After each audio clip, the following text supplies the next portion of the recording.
Hello friends, good evening. आज हम इतिहास में बात करेंगे फ्रेंड्स हुमायूं के निष्कासन के संदर्भ में।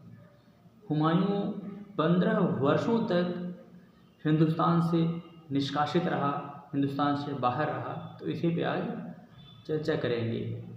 1540 ईस्वी में कन्नौज अथवा विलग्राम के युद्ध में अंतिम रूप से शेर खां से वह पराजित होने के उपरांत वह सीधे सिंध में शरण लिया।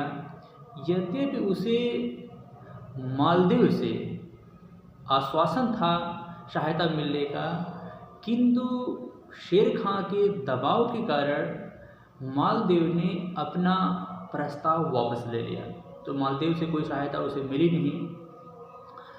यद्यपि उसने राणा वृषाल की सहायता से सिंध को जीतने का प्रयत्न किया था, किंतु वह असफल रहा और 1544 ईस्वी में वह शाह, चूँकि ईरान में इस समय देखेंगे तो ईरान में सफाविद वंश का शासन था और सफाविद वंश का इसमें शासक था शाह तहमास्प प्रथम। शाह तहमास्प प्रथम की वो दरबार में चला गया। शाह तहमास्प प्रथम ने उसका स्वागत किया और साथ ही साथ उसने सहायता देने का भी आश्वासन दिया और हुमायूं को काबुल, कांधार तथा गजनी को जीतने में उसने मदद करने का आश्वासन दिया। और 1545 ईस्वी में हुमायूं ने शाह की मदद से कांधार को जीत लिया और कांधार को जीतने के उपरांत उसने शर्त के मुताबिक शाह तहमास्प प्रथम को उसने सौंप दिया। इसके बाद दुख इस बात का हुआ हुमायूं को कि शाह तहमास्प प्रथम ने आगे की विजयों में कोई दिलचस्पी नहीं लिया और फिर फलस्वरूप आगे क्या हुआ, आगे चल कर के हुमायूं ने कांधार पर फिर से अपना नियंत्रण स्थापित कर लिया और कांधार जीतने के बाद उसने काबुल पर भी कब्जा कर लिया। अब इधर 1542 ईस्वी में आप देखेंगे तो राणा वीरसाल के महल में अकबर का जन्म होता है और अभी इधर उसके भाइयों का साथ संघर्ष भी बंद नहीं हुआ है। 1553 ईस्वी तक आप देखेंगे तो उसका कामरान के साथ संघर्ष जारी रहा।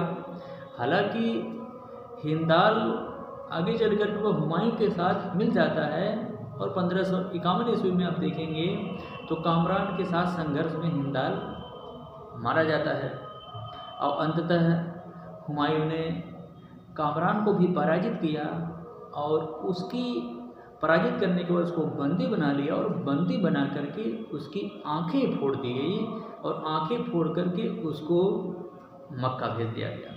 तो यहाँ तो कामरान का काम तमाम हो गया। अब इसके बाद उसने, अब देखेंगे तो फिर आगे चल करके उसने चूँकि कांधार को भी जीत लिया है और इधर काबुल को भी जीत लिया है। ठीक, काबुल और कांधार को जीतने के बाद अब उसने क्या किया, आगे तक देखेंगे वो लाहौर को भी जीत लेता है। लाहौर को जीतने के बाद अब धीरे धीरे वह हिंदुस्तान की तरफ दस्तक देना प्रारंभ किया और फलस्वरूप पंजाब पर उसने अपना नियंत्रण पंजाब को बनाने का प्रयत्न किया। क्योंकि इस समय आप देखेंगे तो जब शेरशाह की मृत्यु के बाद उसका उत्तराधिकारी आप देखेंगे तो इस्लाम शाह हुआ था, जो 1545 से लेकर के 1553 ईस्वी तक रहा था। लेकिन इस्लाम शाह की मृत्यु के बाद ही सूर्यवंश का भी धीरे धीरे पतन प्रारंभ हो गया और सूर्यवंश 3 भागों में बट गया। तो इस समय पंजाब वाला जो बेल्ट है, पंजाब पर शासन कर रहा था सिकंदर सूर, पंजाब पर सिकंदर सूर शासन कर रहा था। तो सिकंदर सूर को हुमायूं ने, अब देखेंगे तो मच्छीवाड़ा का युद्ध हुआ 1555 ईस्वी में। हुमायूं और सिकंदर सूर के मध्य मच्छीवाड़ा का युद्ध हुआ। इस मच्छीवाड़ा के युद्ध में सिकंदर सूर पराजित हुआ और पंजाब का प्रशासक उसने अकबर को बनाया और फिर वो आगे बढ़ा और दिल्ली तथा आगरा पर भी उसने अपना नियंत्रण बना लिया। लेकिन शायद उसको अपना पुनरुत्थान देखना संभव नहीं था, इसलिए उसने अपने द्वारा बनाए गए दीनपनाह भवन में एक शेर मंडल नामक पुस्तकालय था, उसी पुस्तकालय की सीढ़ियों से गिर करके वह बुरी तरह से चोटिल हो गया, जिससे आगे चल करके उसकी मृत्यु हो गई।